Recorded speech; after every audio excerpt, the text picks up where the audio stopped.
Voltamos, Brasil! E agora com essas mulheres maravilhosas, roda de mulheres e mulheres poderosas, amigas lindas.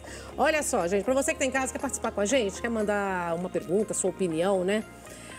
A gente vai falar exatamente sobre os desafios das mulheres em carreiras que antes eram só os homens, né? A maioria dos casos era sempre os homens que ocupavam, né? E hoje essas mulheres estão à frente com profissões antes ditas, né, antigamente, masculinas, mulheres à frente no poder.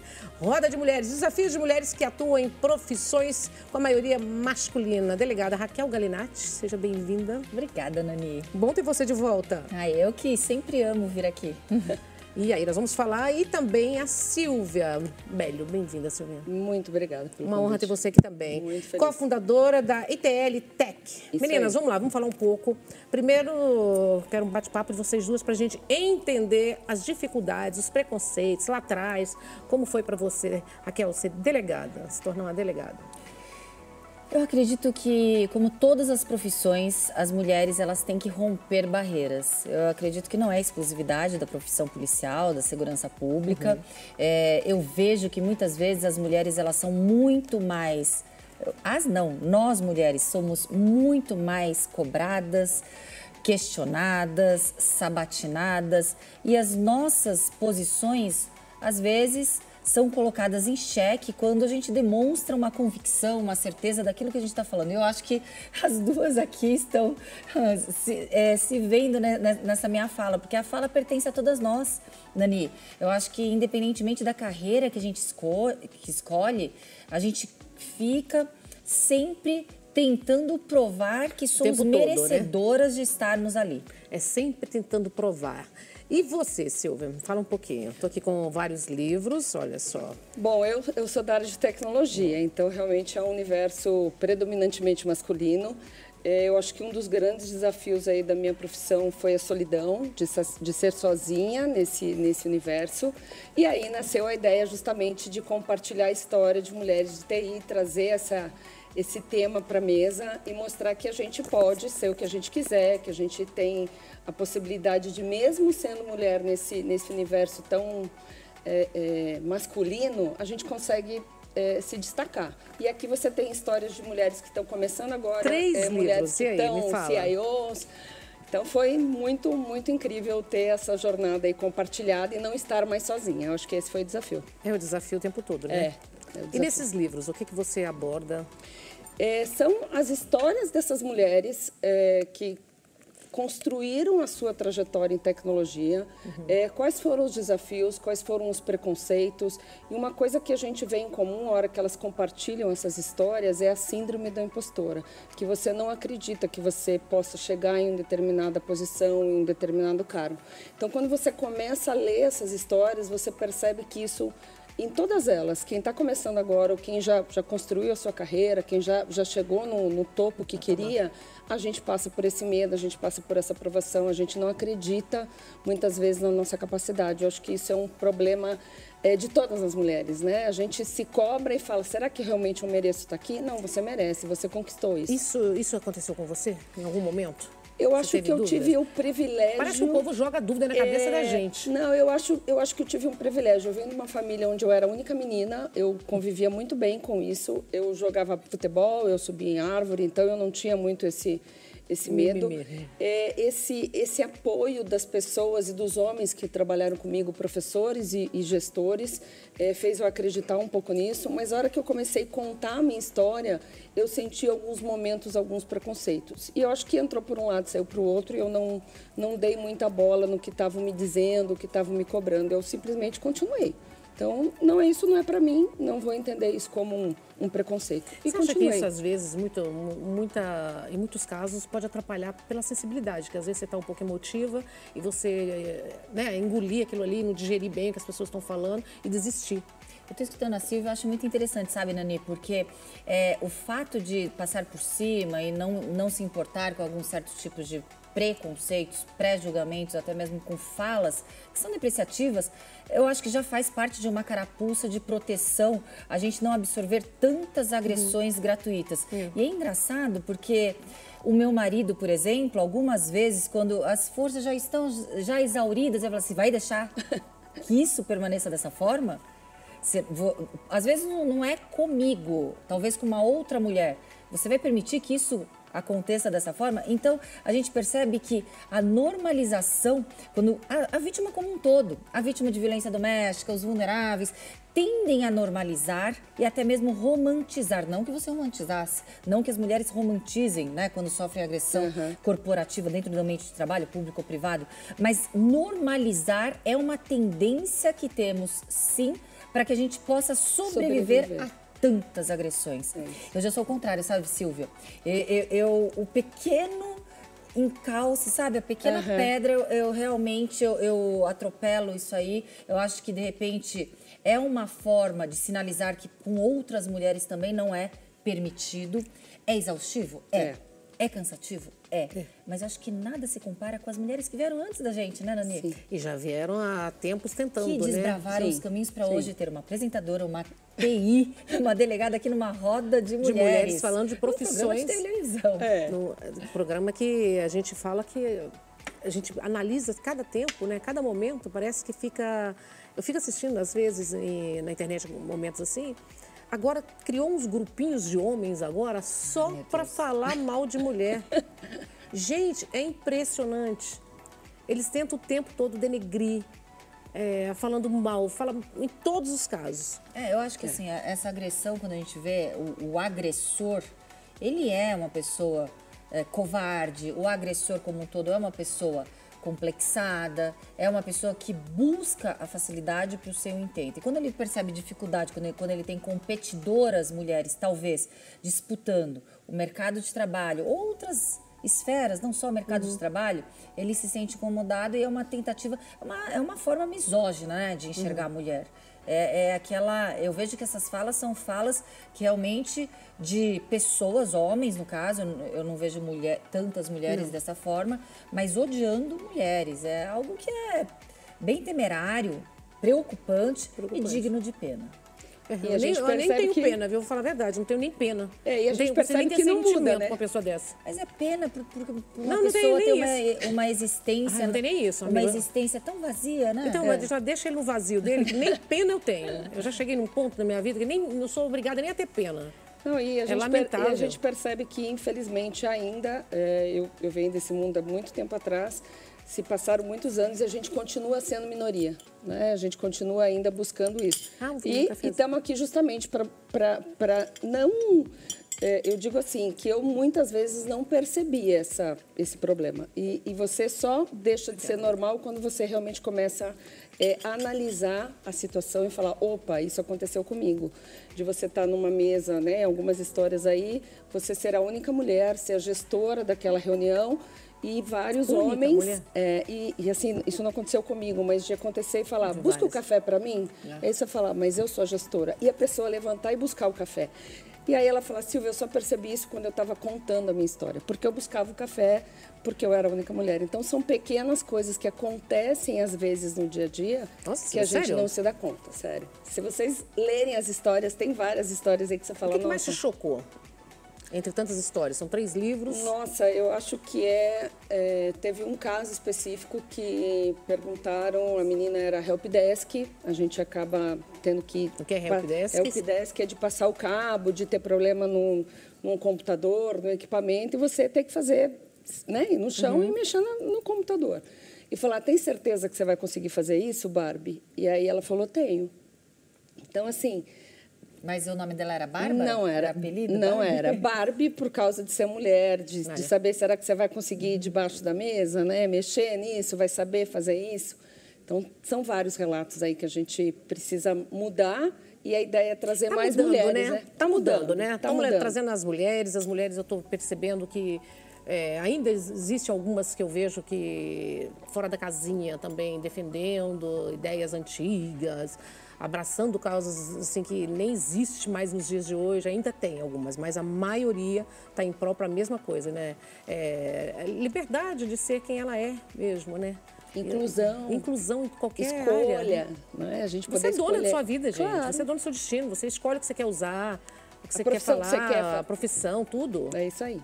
É isso aí. E você, Nani? Agora eu falando da Nani, a Nani é apresentadora, ela que entrevista, mas eu fazendo uma que é um análise bate-papo aqui, de mulheres. um perfilamento de delegada de polícia. A Nani é uma pessoa que está acostumada a desbravar meios nunca antes, né, desbravados por mulheres. Ela foi a primeira musa, acho que a televisão brasileira teve conhecimento, né? Quem não lembra da abertura da novela Pantanal? Nossa, 1000 anos atrás.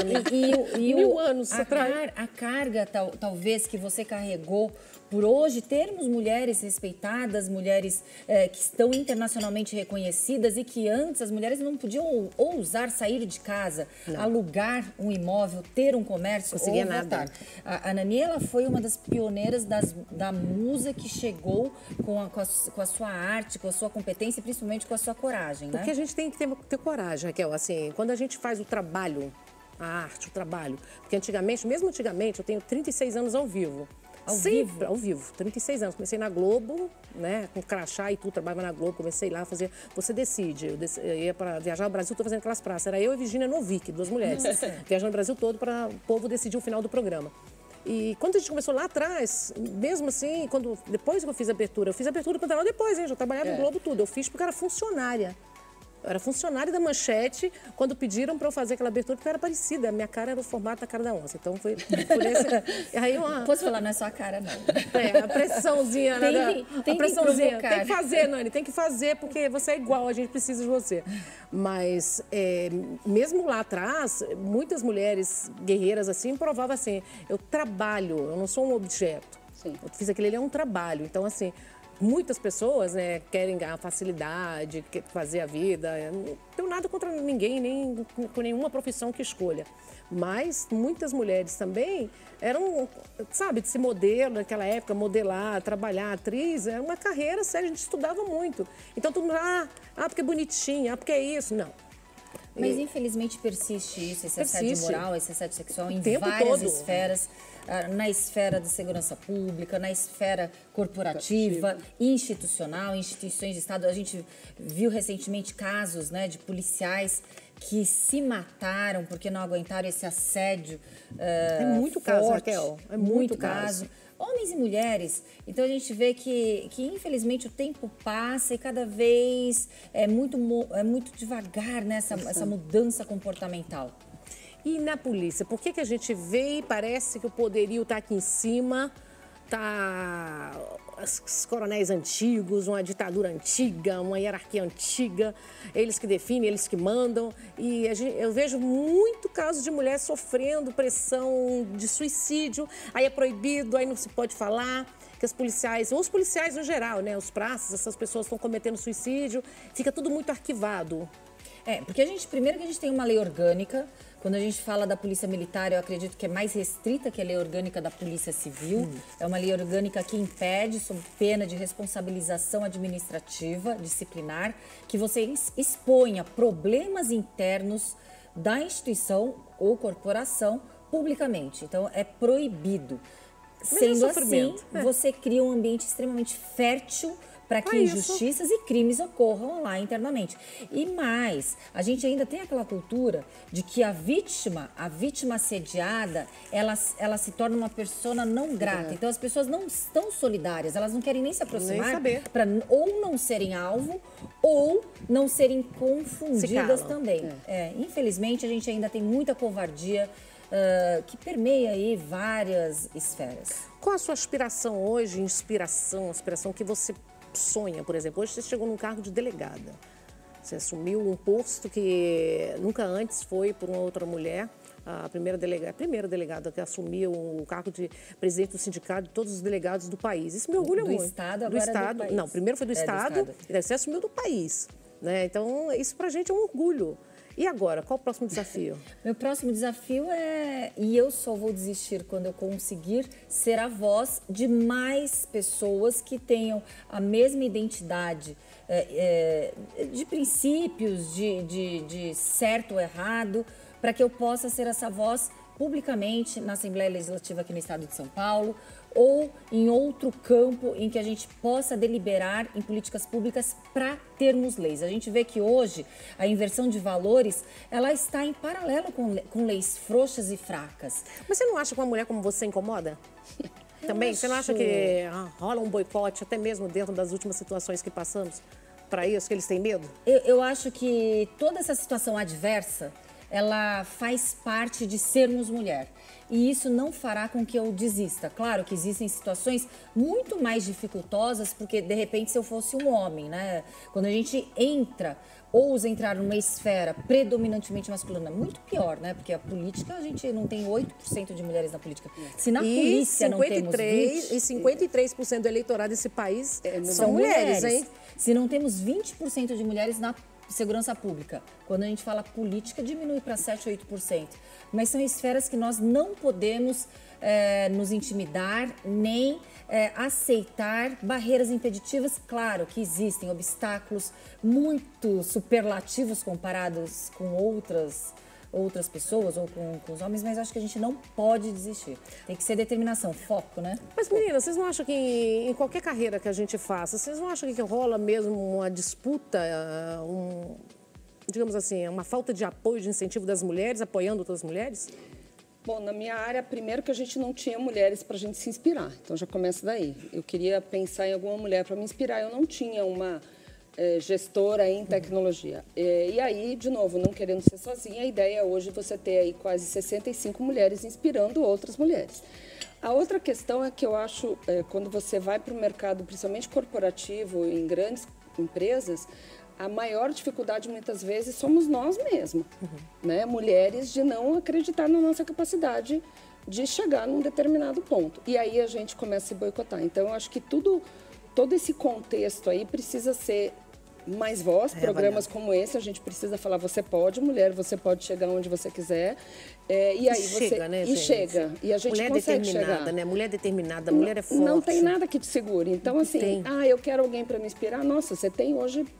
Vai no Google. Eu vou até aqui, nem vou lá no Google não, gente. Eu vou aqui na mesa mesmo, aqui, essas duas maravilhosas aqui, 3 livros. Nesses 3 livros tem quantas histórias? Os 3 livros? Esses 3 livros são 67 histórias. Ai, que legal. De mulheres de tecnologia, tem mulheres dos Estados Unidos, Polônia, Minas, Goiás, quer dizer, de idades de 18 a 65 anos. Então, você tem aí um universo, né? Imenso para poder se inspirar. E o seu desafio agora? O meu desafio seria levar esse projeto, esse livro para a educação, porque as meninas no ensino médio fundamental, a hora que elas pensam, eu quero ser de tecnologia, elas já começa na família, que não tem apoio, começa nos amigos que falam, sério que você vai fazer tecnologia, isso não é para você, isso não é uma profissão para você. E eu acho que tecnologia não é a profissão do futuro. Ela é a profissão do momento, ela é do presente. Do momento e do futuro e de qualquer época. E a gente não consegue pensar em nada sem tecnologia. Não volta mais o tempo. Então, assim, né? Por que não trabalhar nessa área? E com a falta de mão de obra que a gente está falando, que está faltando profissional para a área de TI, qualificada. Então, tem muita perspectiva para as mulheres de renda, de crescimento. Você ministra alguma palestra? Várias. Você e adoro. Ontem, até por sinal, estava fazendo um bate-papo com jovens e adoro quando eu sou convidada para falar em universidades, escolas, justamente para trazer a mulher e falar, tá aqui, eu existo. É possível, tem muitas mulheres aí que são acessíveis, todas elas aqui do livro, você consegue falar, nossa, posso conversar com a Camila, com as Cláudias, com as Anas? Pode, e a gente está aqui justamente para isso. Maravilha, né? Aquela como delegada, hein? E os desafios de ser uma delegada? Eu acredito que... Como que é? Primeiro que você tem que escolher essa profissão tendo aptidão.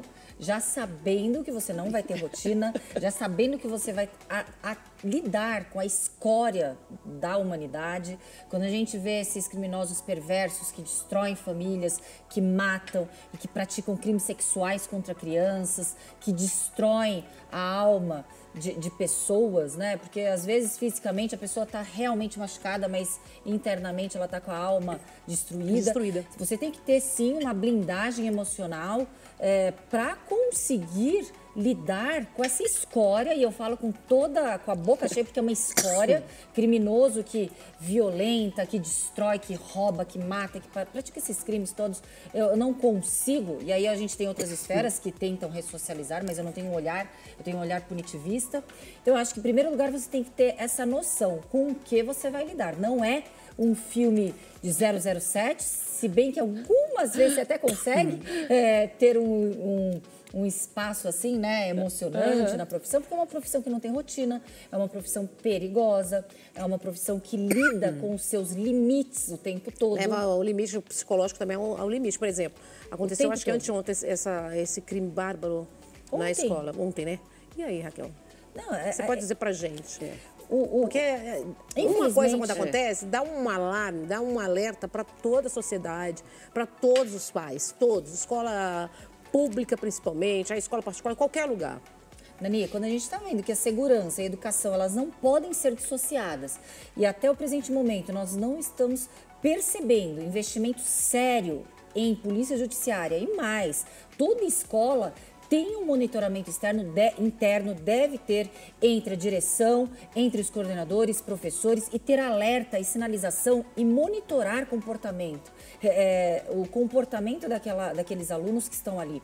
Era previamente anunciado, esse menino, ele tinha sido vítima, né, de bullying. Foi bullying, né? E pelas pessoas que uma das pessoas que praticaram esses atos de agressão contra ele, não justificando, porque o que ele fez foi realmente insustentável, hediondo, apesar de ser um ato infracional, porque é um menor, é uma situação que é possível você antecipar os fatos antes de tragédias ocorrerem. Então, passou do momento em que os poderes públicos não implementam políticas públicas de segurança no entorno de forma obrigatória. Deve ser uma política pública nacional para que as escolas tem que ter um diferente também contra o bullying, né, gente? E não é somente, Nani... Mas a gente vê que tudo isso que aconteceu em todas as escolas, no fundo veio por causa de bullying. Mas não é só isso, não é só aquela prévia em um policiamento ostensivo, né, em seguranças ou policiais militares na escola, mas antecipar, ter inteligência e monitorar, sim, essa comunidade escolar. O bullying, ele não pode continuar sendo algo invisível. Eu acredito que talvez por N razões, os educadores ou até mesmo a própria família pensa e olha de uma forma invisível esses problemas que são tão graves e que formam adultos problemáticos e até criminosos. Então é uma situação em que a gente não pode mais deixar desenvolver da forma como está. Até um tempo atrás, a gente não tinha, pelo menos eu estou com 47 anos, na minha época não existia o bullying na escola, a gente não tinha essa nomenclatura. A gente já tem um passo a mais, que denominar o ato. Já classificar. Já, né? Mas não é crime, infelizmente, né? Ai, gente, é complicado. Na minha época, quando criança, né, eu tô com 55, no bullying a gente resolvia no final da escola. Todo mundo saía no tapa, resolvia lá fora. Eu tô falando na minha idade, mas na minha pessoas, na minha também. Mas eu via pessoas, eu era aquela criança extremamente chata, eu via crianças que eram introspectivas, que ficavam apanhando sozinhas, aí eu queria entrar nessa situação, não permitia essa situação de injustiça, porque você sabia se defender, mas eu via coleguinhas que não sabiam, né? Que ficavam introspectivos, tristes, chorosos. Qual era a consequência para mim?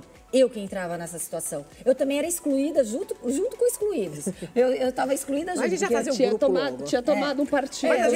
Mas a gente era... Não sei também, gente. Aí nós vamos deixar isso para outro dia, porque assim também era criação, era outras coisas também. A gente ia para cima, a gente tentava resolver. E infelizmente nos dias de hoje, né, com a tecnologia também, tá tendo esse distanciamento, né?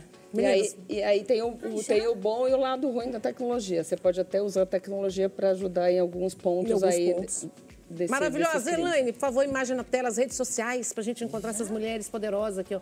Passa rápido, amiga. Raquel Galinatti, tá aqui, ó, só seguir. Olha ela, premiada ali. Olha lá, ó. Olha, ó. Penta. Delegado, melhores delegados.